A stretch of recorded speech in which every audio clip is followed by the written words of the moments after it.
Football fever is gripping this country.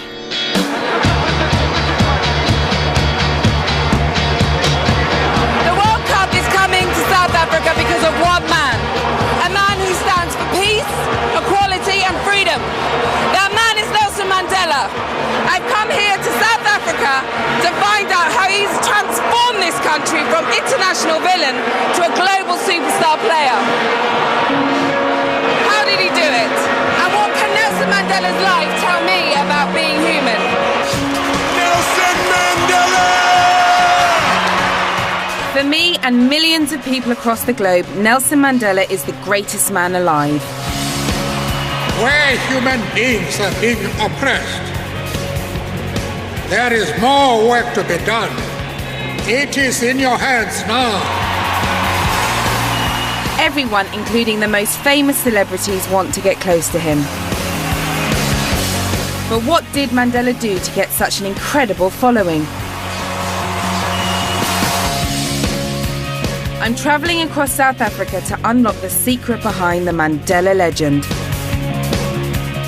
And to find out how he transformed this beautiful country. Along the way, I try and score on the rugby field. Yeah! Woo! Witness a raid on one of the world's most dangerous streets. There's a lot of guns. I get up close with some of the junior Mandelas. My grandfather definitely was the strictest grandfather in the world. And even meet people who found love because of him.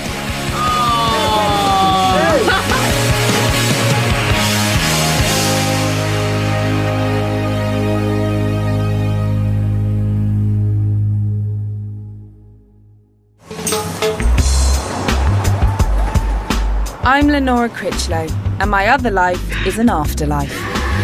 I play Annie the ghost in Being Human. I have to go. It's lovely to see you. But when I was growing up here in West London, there was another man, apart from my dad of course, who played a big part in my life. That man was Nelson Mandela. Thanks very much. My mother's a teacher, so everything's laminated. So we had this huge laminated poster in my house of Nelson Mandela and quotes, and it had this picture of him kind of coming out the sky. There was a few pictures of us as children, but mostly it was these kind of inspirational quotes. Oh, don't.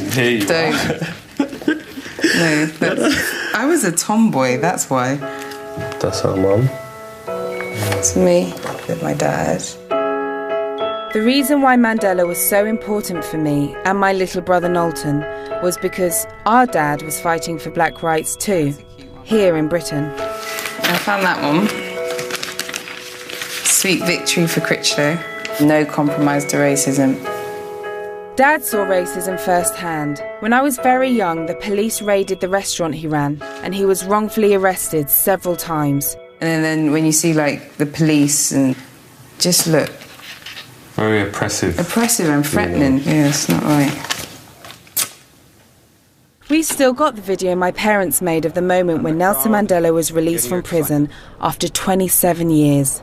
There's Mr. Mandela taking his first steps into a new South Africa. I do remember watching this when I was younger. A bit like, you know, a lot of Dad's own history and a lot of my childhood stuff. I don't remember when exactly it was. They're kind of like snapshots in my memory. And when I watch it, it kind of triggers those memories of growing up. It looks like footage from my past, if you know what I mean. The whole world was gripped by Mandela's release. It meant the end of apartheid, the racist system of government in South Africa. That is the man who the world has been waiting to see.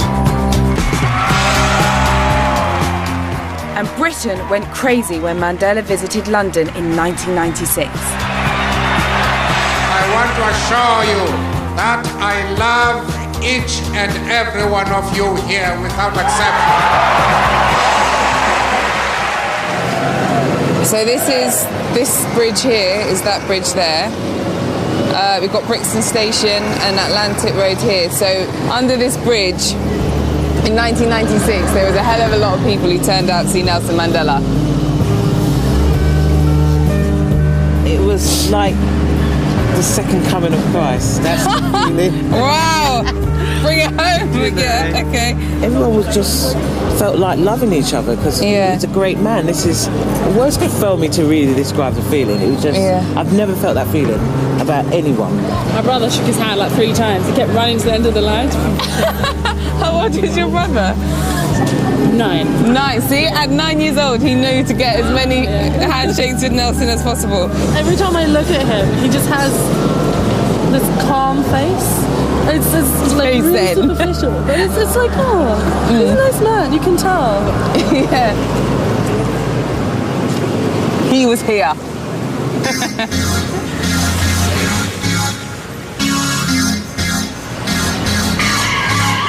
Listen to the music. Most of us love Mandela from a distance, but what about the people who actually know him?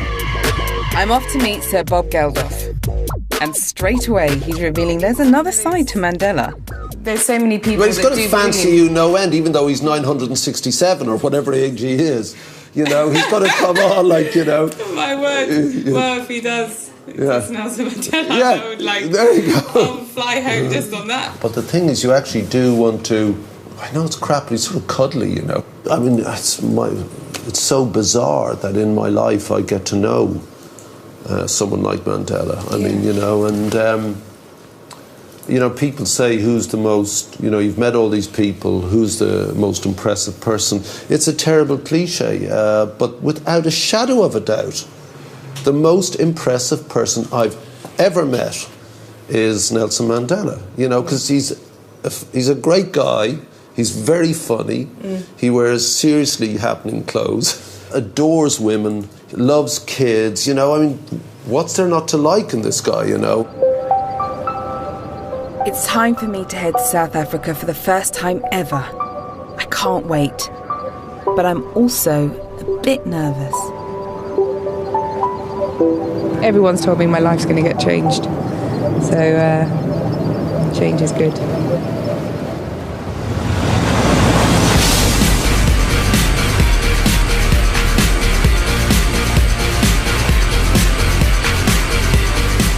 My first impressions of South Africa, oh wow. No wonder so many people come here on holiday. And in just a few weeks, hundreds of thousands of football fans will flood here to see the World Cup.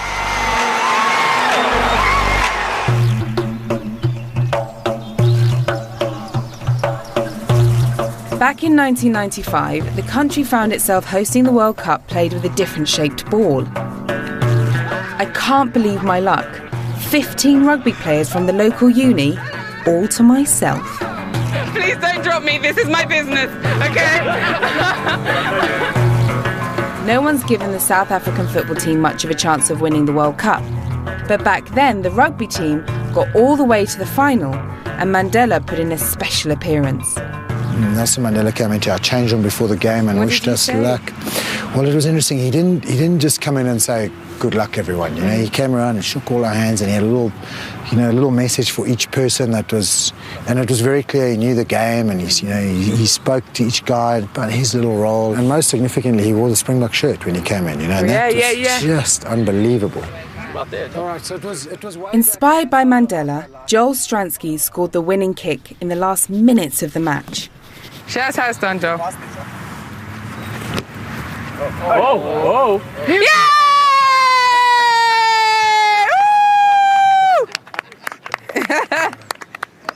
So just like that, basically? Pretty much just like that. Do you remember the day, remember the moment? Like, if you shut your eyes, can you just hear...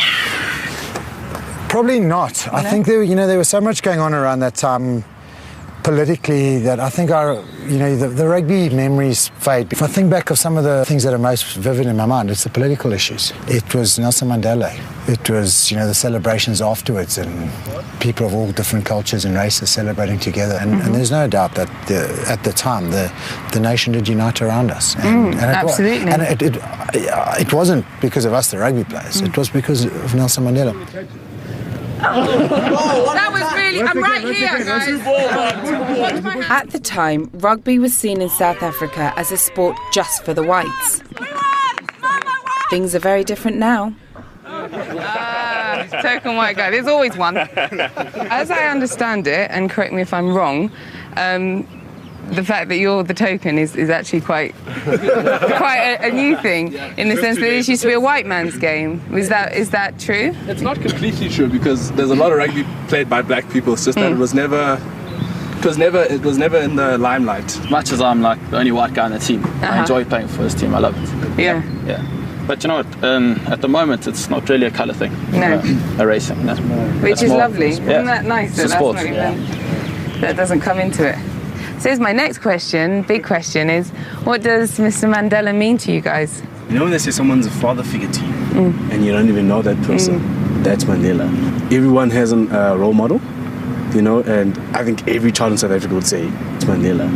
You know, that's my side of it. Basically, he's the father of a nation. Like as he said, I mean, he's the father figure for everyone in this country. Black, white, Indian, colour, doesn't matter. He's the father of our country, and that's how I see him. So you like the guy, basically? We love it. In a nutshell, yeah, he's all right, isn't he? In a nutshell. This is a hot scrum, guys. Thank you for inviting me in. It's been moving. I feel very privileged, trust me. Right now, this is what we do pre and post the game. It's our war cry.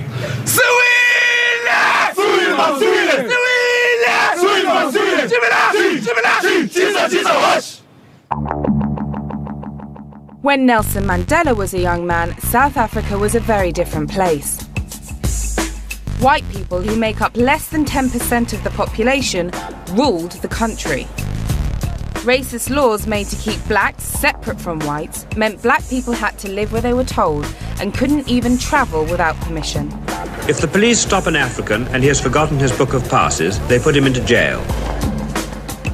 Blacks were separated from whites in everyday places like beaches, schools, hospitals and buses. Black people didn't have the vote and were third-class citizens in their own country. And if they complained, they were dealt with, often brutally. In 1960, at a place called Sharpeville, police shot dead 69 unarmed protesters.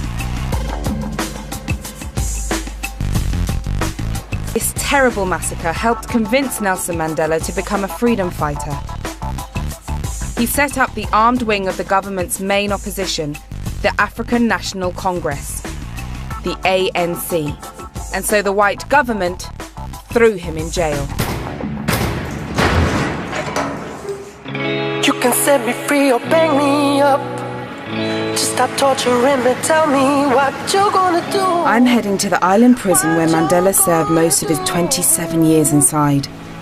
You can set me free or bang me up. Robben Island was a maximum security, black-only political prison. Life there was very tough. Hard manual labour was part of the punishment. If I was on my way here to be imprisoned on an island, I'd be absolutely terrified. I think I'd be very tempted to jump ship.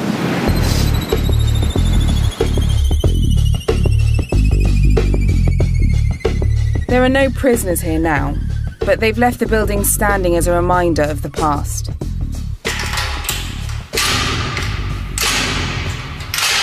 There's a master key. It opens, closes twice.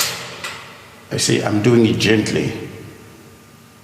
During the prison time, they will really make some serious noise, because the idea was always to affect you here. You want to come in? No. No, come in, please. I do. Come in. Mandela is a very tall man. When he came in here, he had to bend a little bit. Now, for him to spend 18 years of his life in this space, using these 2 mats and those 4 blankets, there was no toilet and shower.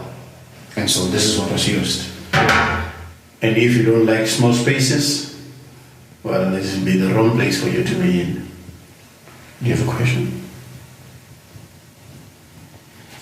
No. Let me give you a moment.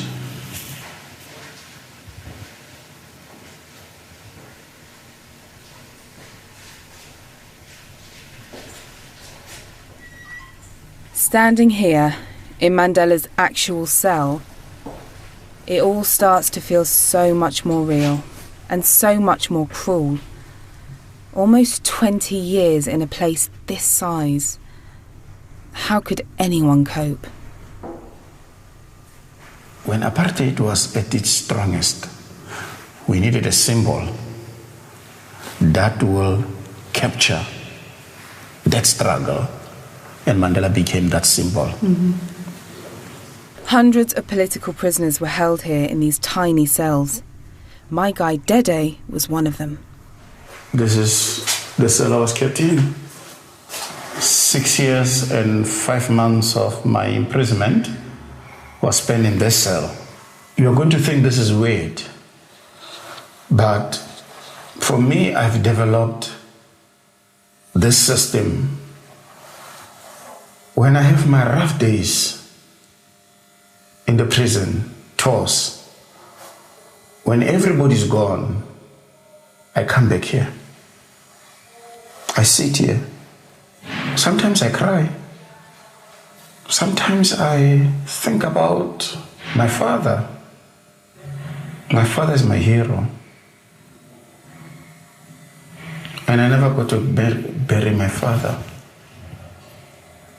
They killed my father in such a cruel way.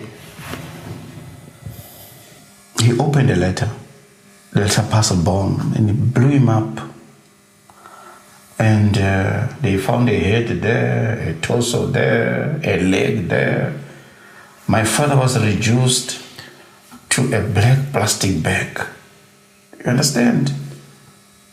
A black plastic bag. I never got to say goodbye.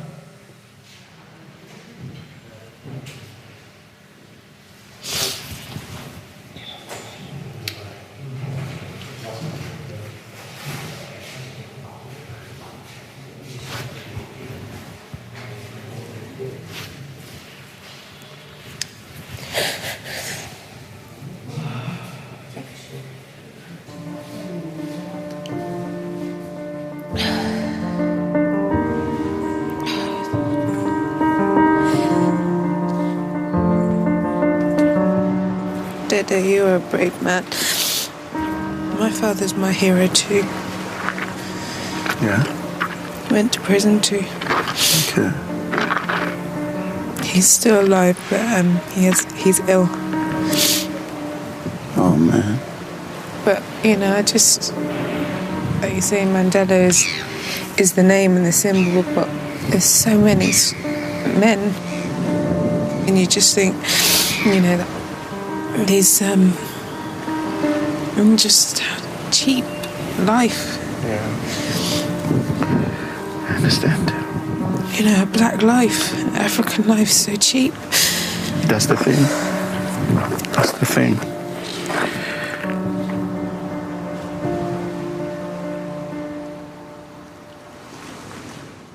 I want you right now. I need you right now. This is Loyiso Bala, a double platinum selling massive South African star.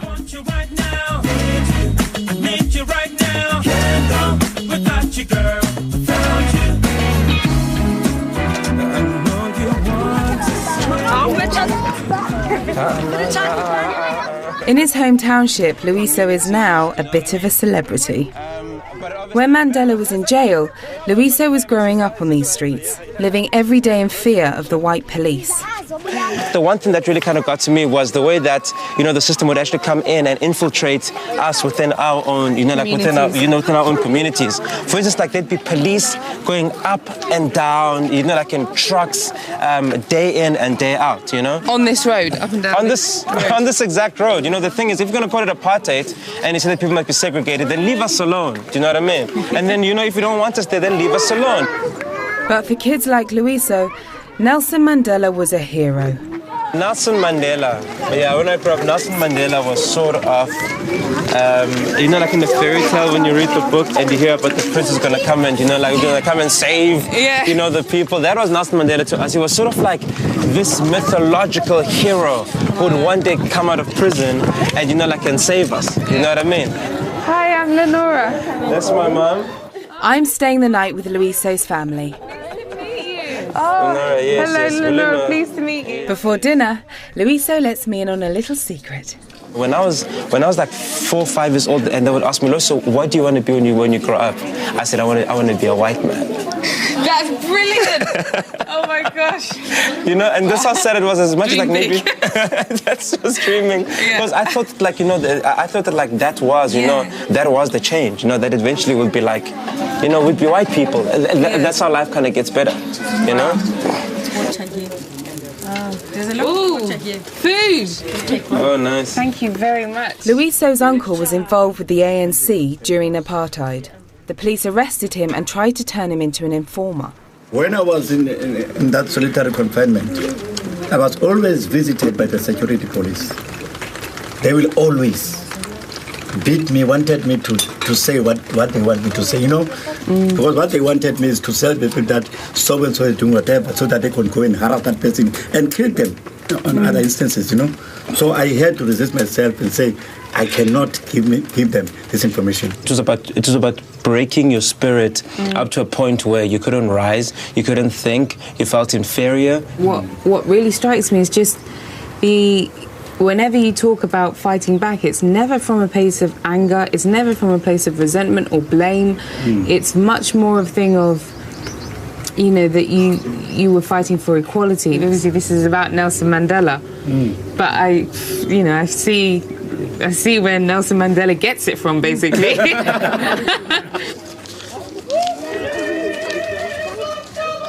As the sun went down, I found out where Luiso gets his musical talent from. Just now I was really flagging, and then this music came out of the garage of the house we're staying in. And I went outside, and the choir rehearses in the garage every night.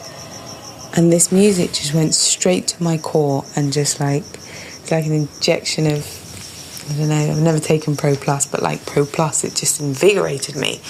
And it really kind of sums up how this place is. It speaks straight to my heart and my soul, and it challenges me. It challenges me to challenge the way I think. I've not met any victims here. Nobody I've spoken to wants to be thought of, would call themselves, or would relish the idea of being a victim in any sense of the word.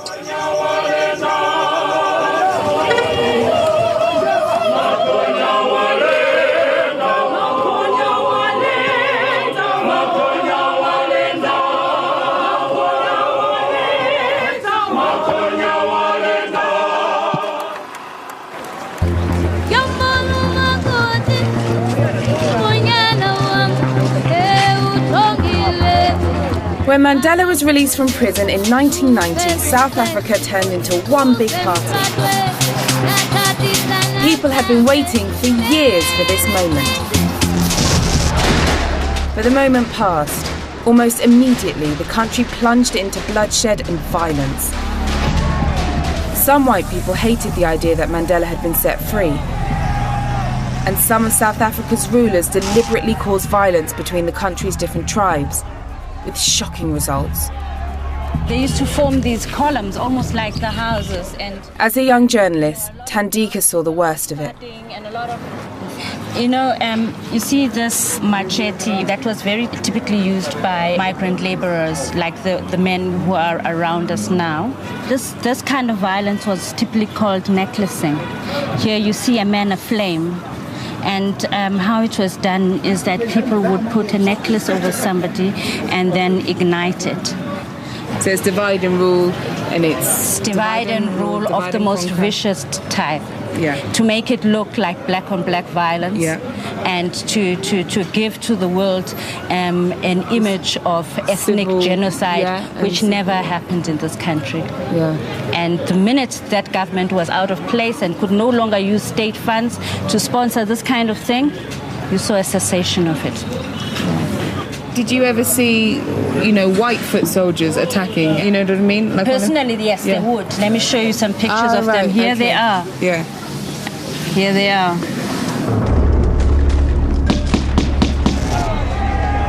Everyone was fighting everyone. The country was tearing itself apart.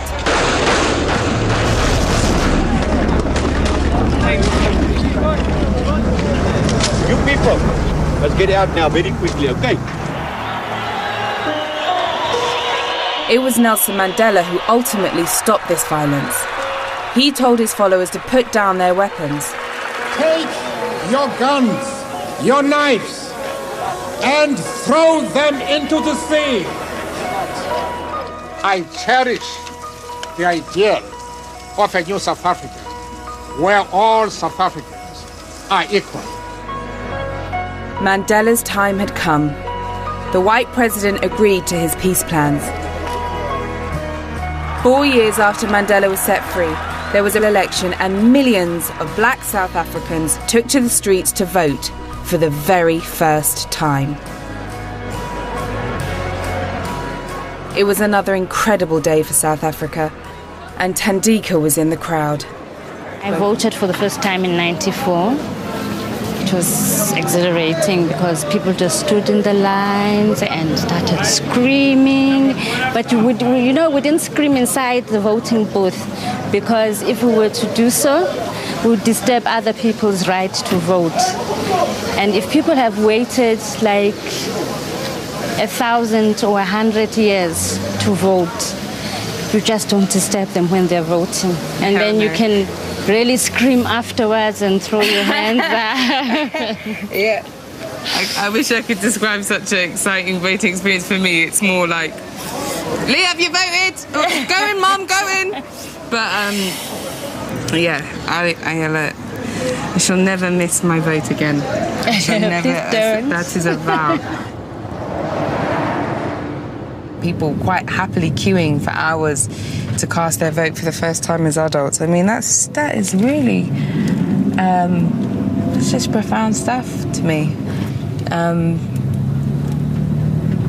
It's really given me a sense of, I don't know, a very empowering feeling, to have gone from that level of devastation, violence, turmoil, persecution, discrimination, and then to kind of be where they are now. It's really just, it's like having a cold shower.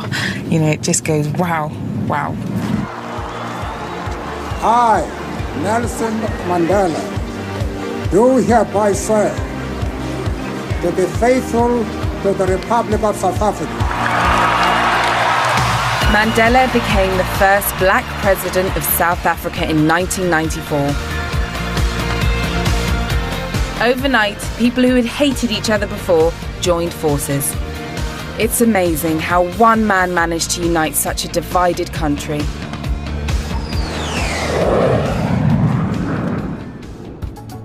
But there's another side to this incredible man, his family. Nelson Mandela lost 27 years in prison, but he still found time to have 3 wives and 6 children and 27 grandchildren. At 91 years old, he doesn't do interviews. So today, I'm meeting the next best thing, one of his grandsons in Durban. He even looks like him. We're outside one of the prisons that Mandela was held in. Nice to see you. How are you doing? I'm good. How you doing? I'm okay. How is he like as a grandfather? Is he hands-on?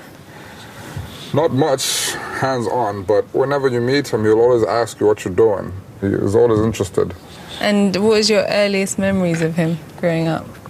He was very strict, and he used very unconventional ways to try and instill some sort of discipline. I remember I had lost my jersey, school jersey, twice.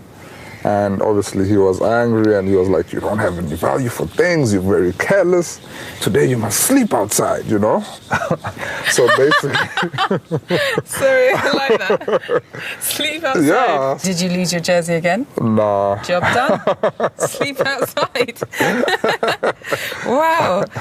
Did he ever raise his voice? Did he ever... Sometimes he'll be in a good mood. And he'll be, telling stories one after the other.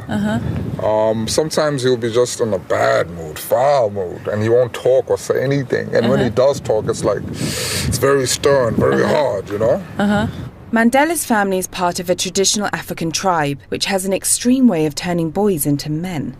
You know, we, also men, we don't get circumcised at birth. Okay. So we get circumcised around about the age of 18.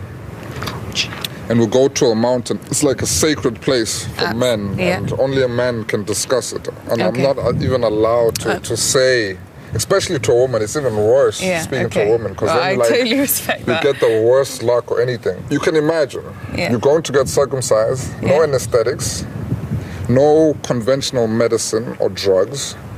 It's pure herbs. So you are getting cut with a hot spear that's been chilling in flame with hot, sharpened, and you get treated with natural herbs. And as you can imagine, you have to be a man to go through that whole experience for a month. Yeah, I'll say. But if you want to know more about it, they breed their men tough here in South Africa. Maybe that's where Mandela gets his strength from. Before, it felt like I had an almost animated cartoon version of him in my head. And now getting to know him, I'm not, the amount of respect and admiration for him is not at all being, is not wavering or, I'm not sure now. I'm growing in appreciation because he is becoming that much more real to me. In 1999, after 5 years of being president, Mandela stepped down. He was 80 years old and thought that younger people should be running the country.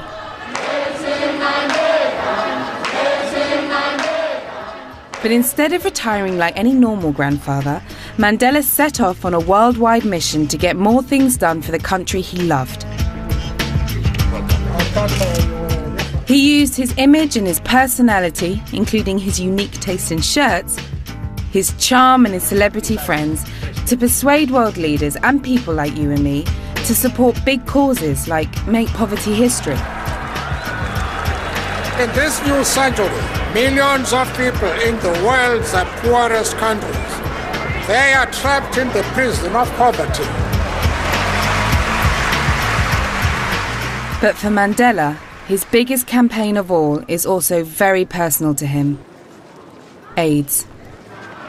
You young people, HIV doesn't just happen like getting a cold. Millions of people have died of AIDS in South Africa, including Mandela's own son.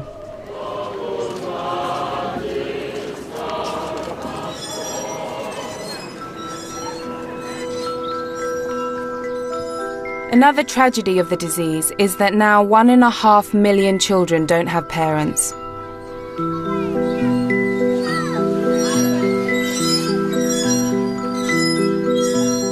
This orphanage, like hundreds of other outreach projects, is part funded by the Nelson Mandela Children's Fund.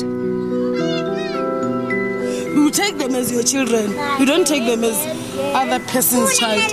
You know that this is my child, and that one is my child, and that one is my child. You teach them the same way. Nsifo is one of the many carers Mandela helps pay for. And so far, Nelson Mandela's raised £50 million to improve the lives of children, involving celebrities and his entire family in the process. Meet my second Mandela grandson, Kwaku. For a long time, not just within our family, but within this nation, there was a certain belief that HIV and AIDS was a poor man's disease, and it really proved that it wasn't. It struck us all, and I think for us, the key was not, to kind of sweep this under the carpet and act like this hadn't happened. Was to show people. And again, I talk about my granddad trying to lead by example. Losing his only, or his last son, and having the courage to, sit there and tell the world that, he died of HIV and AIDS. And it was hard because a lot of people, wanted to share in our suffering. I remember, my uncle's funeral and how massive it was, how many people came to it. And it was endearing because you see this huge amount of support, but at the same time, you feel that you do want to have some sort of privacy. Yes. AIDS has touched almost every family in South Africa. What about your hair? But fewer people are now being infected. And for me, this place is not sad. It's surprisingly full of hope. Can I get a big hug from everybody? I have to go now. I want to go. Oh, yeah. Thank Thank you so much. Oh. Squeezed with love.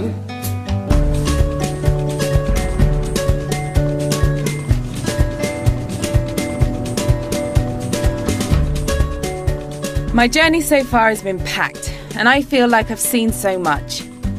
The more I see of this amazing country and its people, the more I feel at home. This is a country that knows how to eat, drink and relax, and how to have a good time. It's funny, sort of one of the very standard ideas that come with Africa is the idea of kind of, starvation. Listen, every other place to stop, there's some serious barbecuing going on. So, just for today, just for here, no one's going hungry. Time for a night off in one of Johannesburg's exclusive nightclubs.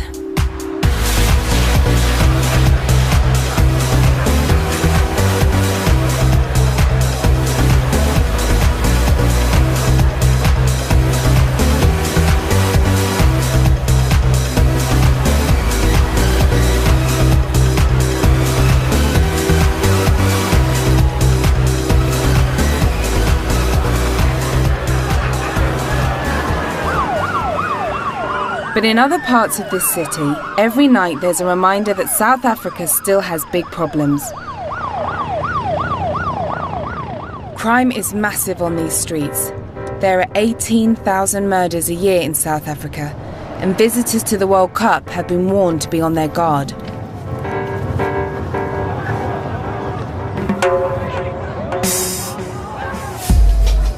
I'm heading for a township called Alexandra. It's got a pretty scary reputation.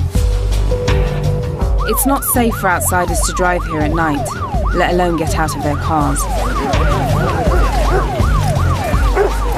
So I'm joining the police on patrol. Already tonight, a man has been stabbed to death. The police are stopping and searching people, hunting for weapons.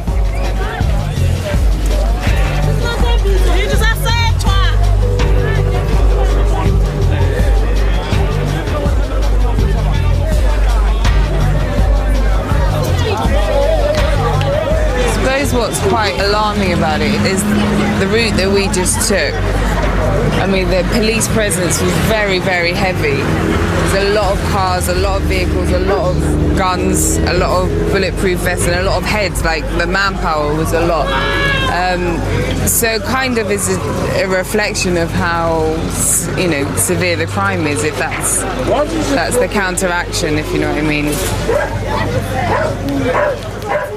I've noticed the police are not going down any of the side alleys off the main road, and they are staying very close to their support vehicles at all times. It suddenly feels very tense. They're raiding this bar looking for knives and guns, and a man is arrested. The whole area feels very on edge. This is a totally different side to South Africa.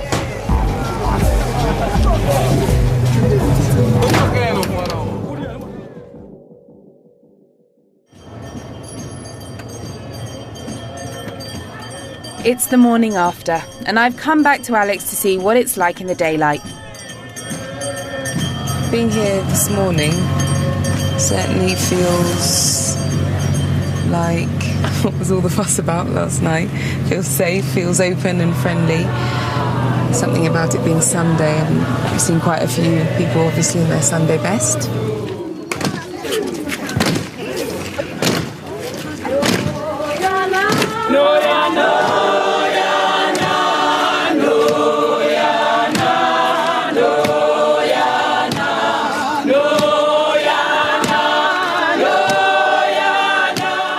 The sense of community here feels very strong.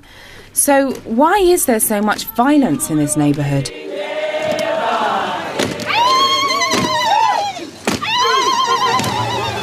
In the crowd, I get chatting with a woman called Tembe. She knows all about the crime on the streets. December, and this guy came with a gun, and he said, "Give me the phone or else I'm gonna shoot you." I remember seeing there was one guy, I think he didn't know anything about this area. You know, you would get like you guys, you would come here, but he was coming from like another region. I saw these guys, they went to him and then he had a bag. They took his bag and they shot him. They killed him, just like that. Tembe offers to take me down the alleys the police didn't want to patrol. Everybody here, they all share this toilet, all of them. Over 1 in 4 black South Africans are unemployed, and half the black population lives on less than £3 a day. There's more than 10 people in this house. Oh, that's a party. Where's their water? Where do they have a water They use supply? the toilet that I showed you. It's got a tap. We go further into the maze of shacks and slum houses. Tembe tells me 50 people live in this building. More than 5 people sleep here. Yeah. You see? And then each room it's separated with these sheets. Yeah. So there's still more that side. Okay, there's more. But you can't, I don't know, it's very dark. And they're renting this place. They're renting this place. Okay. Surely it's this poverty that's behind the massive crime problem. The 2010 FIFA World Cup will be organized in South Africa. Nelson Mandela was the centrepiece of the campaign to bring the World Cup to South Africa. There will be 32 nations taking part, and millions of people will flock to 10 stadiums across the country. Everywhere I go, I can feel the excitement. Football is a huge passion here. But Nelson Mandela hopes that, as well as an amazing month of international football, the World Cup will bring badly needed money into the country, giving South Africans new jobs, new roads, new businesses, and a new hope for the future.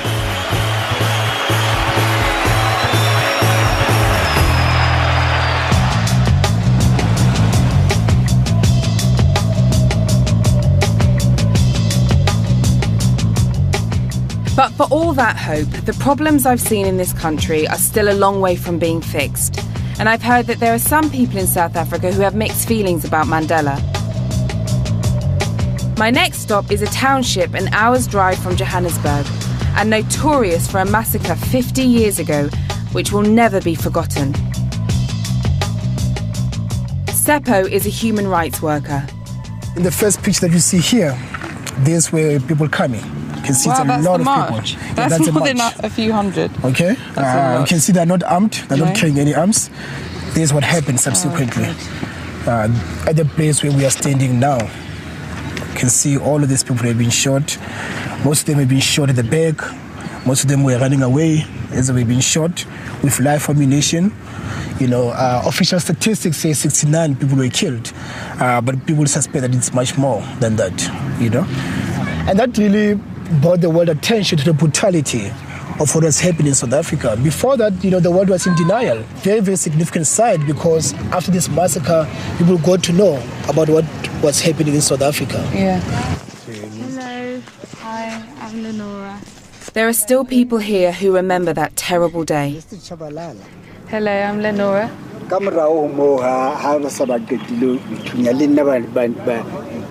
Oh, so he was shot here, where you can see the stitches. The individuals who carried out this massacre have never been brought to justice. As part of Mandela's peace plan for South Africa, many horrific crimes on both sides, black and white, were forgiven. When Mandela came to that power, we thought it will have some meaning to us. I'm still angry even now, because what benefits did we get? Nothing.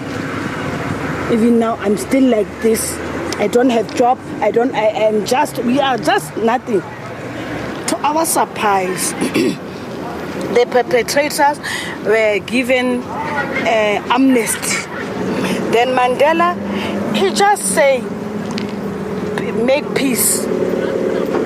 just for his own sake, because he was the president.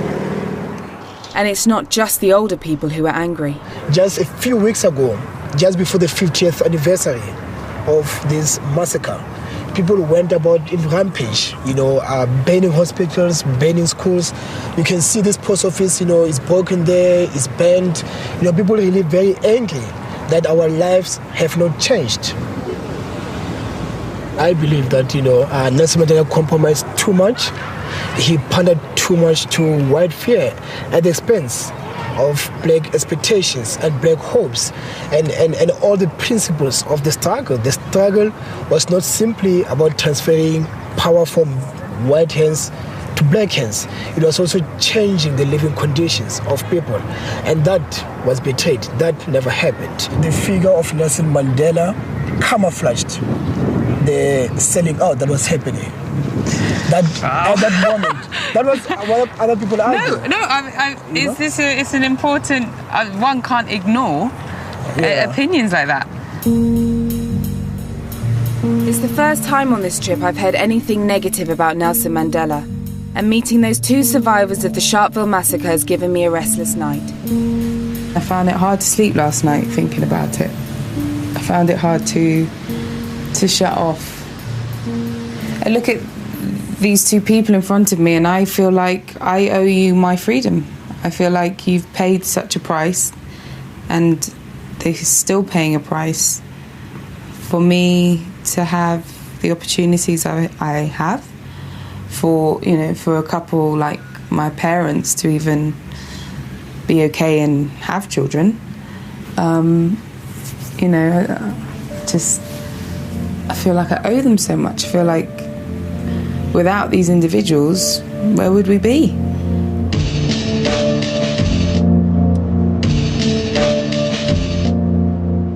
It seems a shame these people who Mandela's worked so hard to help now feel let down.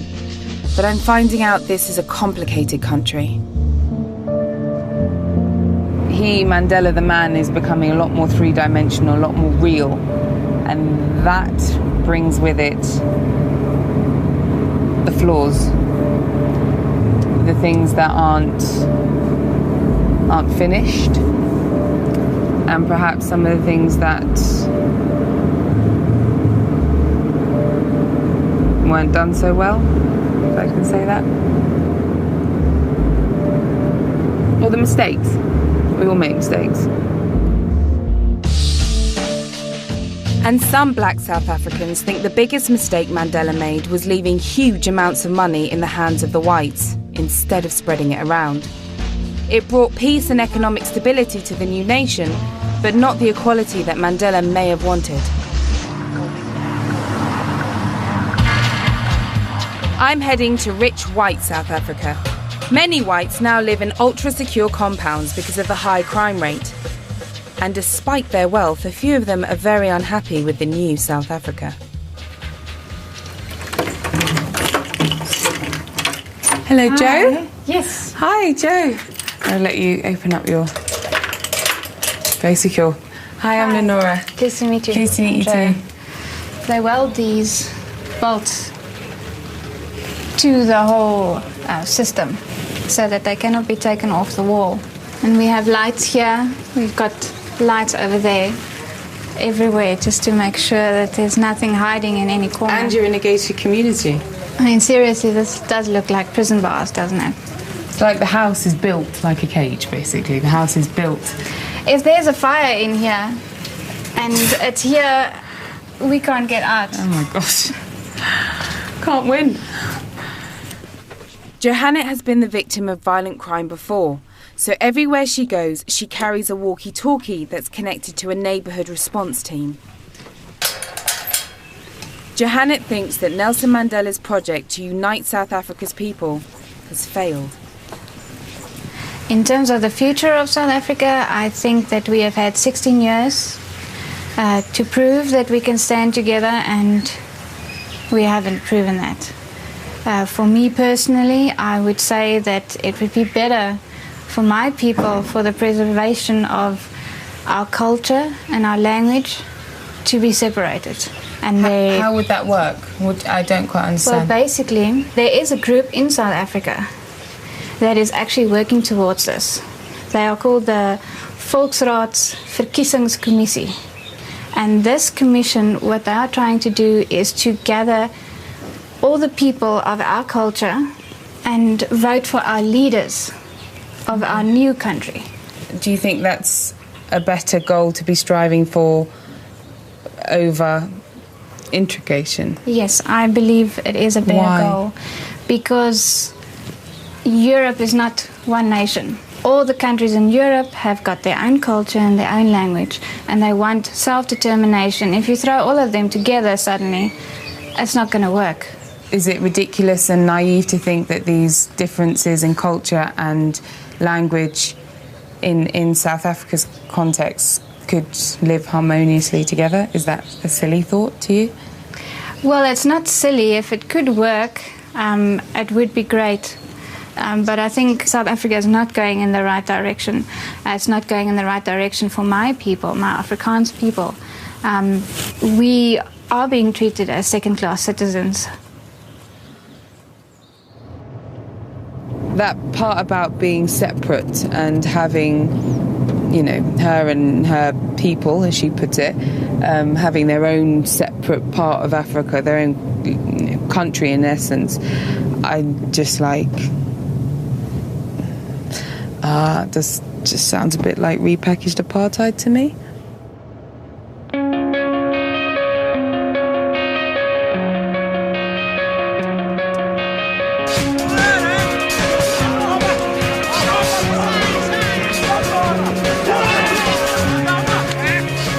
Next day, I head to Soweto, a world-famous black neighbourhood, to meet a South African family who sum up Nelson Mandela's hopes for the country. Knock, knock. Hello. Hello. Hello, Brenda. As a mixed-race couple, Brenda and her fiancé Werner can honestly say that they fell in love because of Nelson Mandela. 20 years ago, their relationship would have been illegal. Now, they have a 4-year-old son. So I'm going to just get straight to the point and ask you how you both met. It was 2004. We met through friends that introduced us to each other. It was love ever since. Love at first sight? Yeah. See, it does happen. It does happen. Thank God. I'm convinced it happens. It happens. Oh, did you not know that? That looks like it's news to you. No, she should know that because her hair was wild like this the morning when I met her. I looked weird, and trust me, I don't think it was love at first sight. You were weird. Clearly works. How did your family react to bring home? My grandfather once asked my grandmother, because he used to come over to where we stayed, and he would make lunch for my grandmother and my grandfather. And my grandfather once asked my grandmother, "Did you ever think a white man would be making you lunch today?" And she was like, "No, she never thought it was going to happen." Yeah. Can I ask what you guys think of Nelson Mandela? I think he's a great man. Mm-hmm. He spent 27 years in jail for me. If it wasn't for him, I wouldn't be where I am. I wouldn't be with a white man, with a colored child. I wouldn't be able to go anywhere. For him to come out and not have any grudge against white people or and not just white people, but any race. For him to fight all those years and then come out being the person he is. There's no words for how great Mandela could be or how great he already is.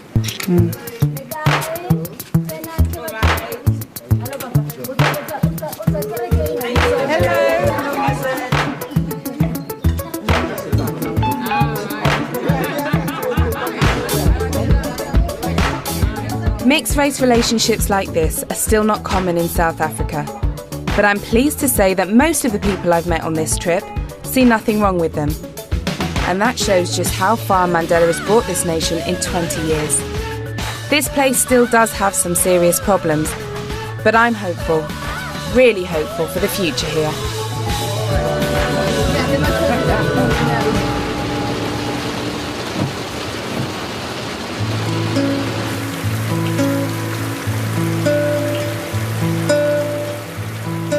I've got one last place I want to visit before I head home. I can't meet the man himself, but this place helps me feel close to him.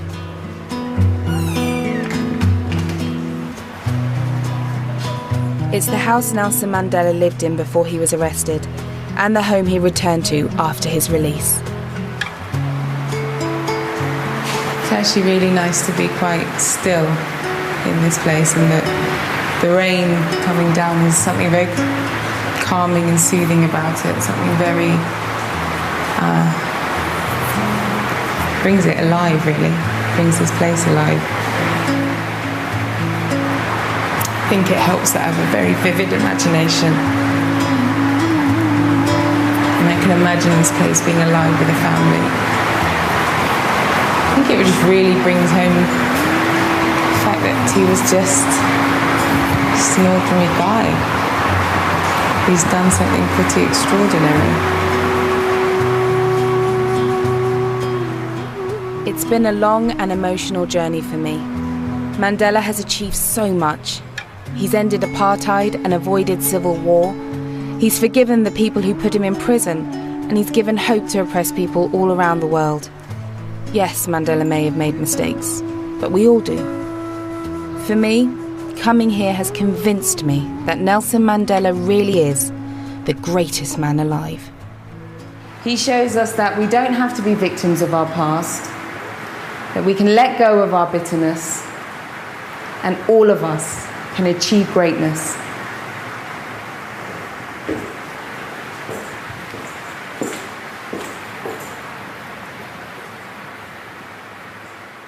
Free, free, free, Nelson Mandela.